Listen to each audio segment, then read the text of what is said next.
Global super লিগকে সামনে রেখে প্রস্তুতি শুরু করলো বিপিএল এর দল রংপুর রাইডার্স। মিরপুর স্টেডিয়ামের একাডেমি মাঠে শুরু হয়েছে প্রস্তুতি। দলটির প্র্যাকটিস জার্সিতে জায়গা পেয়েছে জুলাই বিপ্লব।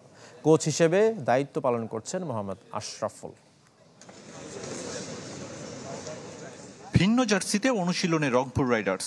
নতুন বাংলাদেশের জন্য রাইডার্সের লাল সবুজ জার্সিতে জায়গা পেয়েছে জুলাই বিপ্লব। যেভাবে করে বাংলাদেশ একটা নতুন বাংলাদেশ হওয়ার চেষ্টা করছে, ওভাবে করে আমরা একটা বাংলাদেশকে একটা ট্রিবিউট করে এবং বাংলাদেশের পতাকা সবকিছু ব্যবহার করে দেখাতে চাচ্ছি যে রংপুর খালি আসলে এখন রংপুরের টিম না, পুরো বাংলাদেশের টিম।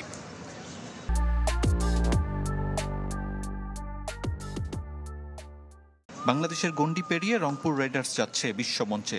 ওয়েস্ট ইন্ডিজের গায়ানায় খেলবে গ্লোবাল সুপার লিগ টি20।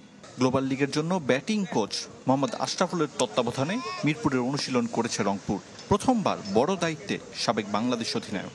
পুরো টিম তখন আমরা পাবো, ফরেন প্লেয়াররাও তখন আসবে একসাথে। তো ভালো লাগে, ভালো একটা পরিবেশে কাজ করতে অবশ্যই ভালো লাগে। কোচিংয়ের লেভেল 3 সম্পন্ন করা আশরাফুলের স্বপ্ন বড় পরিসরে কাজ করা। জাতীয় দলে দেশি কোচ সালাউদ্দিনের অন্তর্ভুক্তি অনুপ্রেরণা যোগাচ্ছে। আমার জাস্ট শেখার অনেক কিছু বাকি আছে। আমি খেলেছি ঠিক আছে, কিন্তু লেভেল 3ও করেছি, এটাও ঠিক আছে, কিন্তু আমার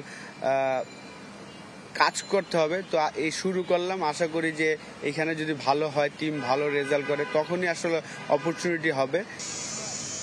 22 নভেম্বর ক্যারিবিয়ানের উদ্দেশ্যে ঢাকা ছাড়বে রংপুর রাইডার্স। আরিফুল ইসলাম, চ্যানেল 24, ঢাকা।